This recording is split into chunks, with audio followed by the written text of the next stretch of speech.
नम्र झाला होता तेने कोंडिले अनंता. जोपर्यंत नम्र होणार नाही, जीवनामध्ये नम्रता येणार नाही, तुम्हाला भगवंताची प्राप्ती होईल किंवा साधू संतांची प्राप्ती होईल यात काही गॅरंटी नाही. म्हणून जीवनामध्ये नम्रता ठेवा. किती नम्रता ठेवा. पहा तुम्ही, नदीला जर पूर आला, मोठे मोठे झाड वाहून जातात, पण ते लव्हाळे नावाची जात आहे, ते पूर आला का वाकून जातं, झोपून जातं, आणि पूर गेला का पुन्हा येऊन उभं राहतं.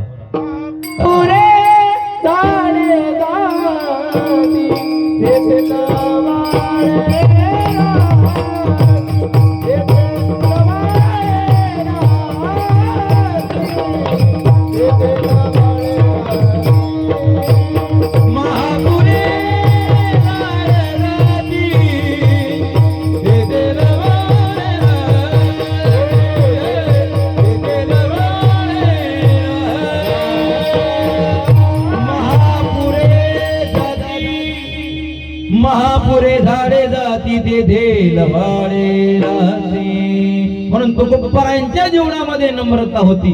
जे काही होतं आपल्याजवळ सगळं वाटून दिलं होतं आणि फक्त भगवंताची वारी करायची. आणि ते वारी काही साधी सुधी नाही, खरतड वारी करायची तुकोबाराय.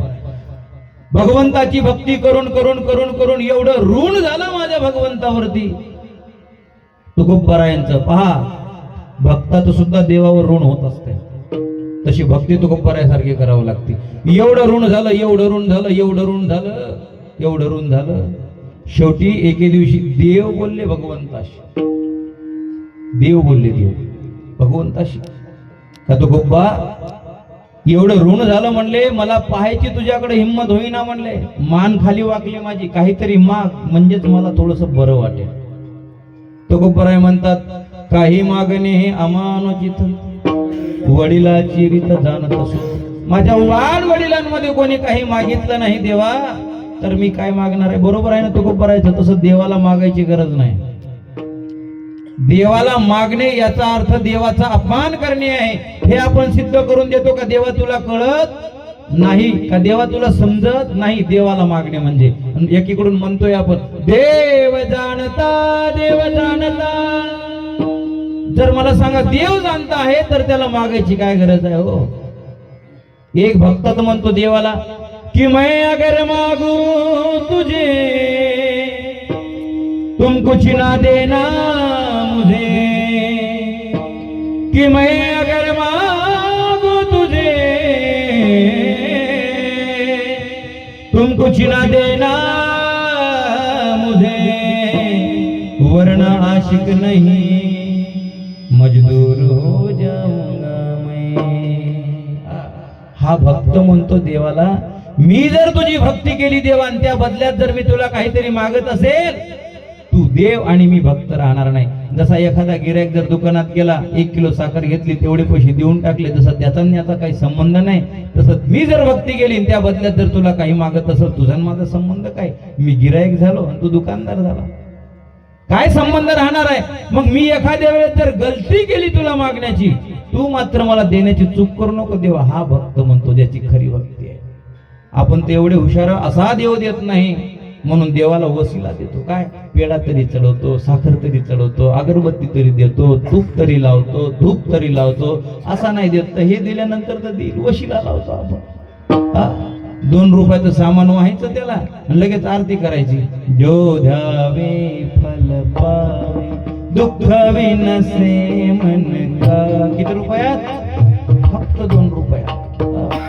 2 रुपयात जर देव प्रसन्न झाला असता तर या जगामध्ये करोडो रुपये लोकांकडे, अब्जोपती आहे, करोडपती आहे, यांना देव का प्राप्त होत नाही. देव पैशाने प्राप्त होत नाही, देव सौंदर्याने प्राप्त होत नाही, देव इष्टडीने प्राप्त होत नाही. तुमच्या हृदयामध्ये तुम्ही जर भगवंताला शरण गेले तर तुम्हाला देव बोलल्याशिवाय राहत नाही. तुकोबारायासारखं विठ्ठला विठ्ठला.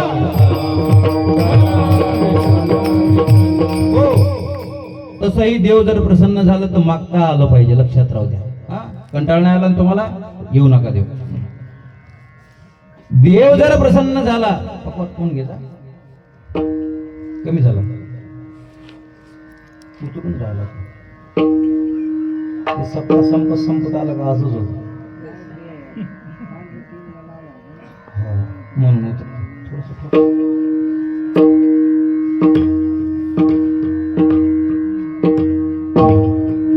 सांगा, देव जर प्रसन्न झाला तर काय मागावं? आत्ताच्या लोकाला जर एखाद्याला देव प्रसन्न झाला काय मागणं? एकाला तर राजा प्रसन्न झाला. राजा म्हणला, सांग बाबा मी प्रसन्न झालो, काय पाहिजे तुला? तो काय नाही म्हणला, देवा राजे साहेब सकाळपासून पाहू लागलो म्हणले तंबाखू आहे, चुनाच नाही का म्हणले, याला चुन्यात उकळून माराव. अरे राजा प्रसन्न झाला, एकाला देव प्रसन्न झाला. देव म्हणले, सांग बाबा काय पाहिजे? हा म्हणला, थांब मला बायकोला विचारून येऊ दे. हा होता बायकोचा ऐकणारा. सांगा कोण कोण आहे इथं बायकोच्या ऐकणारे? हात वर करा. सगळीच का? खरं सांगा, तुम्हाला आपापल्या शेजाऱ्याची शपथ आहे, बायकोचं ऐकून कीर्तनाला कोण आलं? हात वर करा.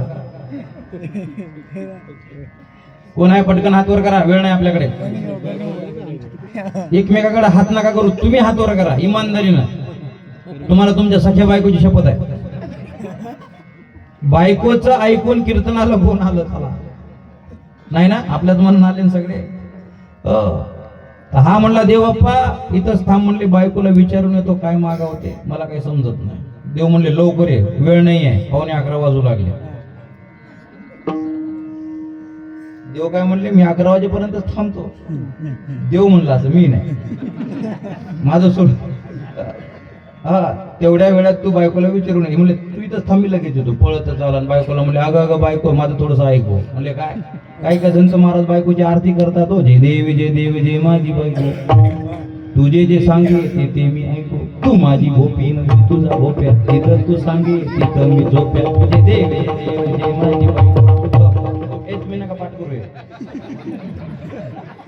कोणाला याच्या पुढचे कडवे पाहिजे असेल त्यानं भेटा मला रात्री 2 वाजता. देतो बायकोची आरती. बायकोची आरती आहे, धूप आरती आहे.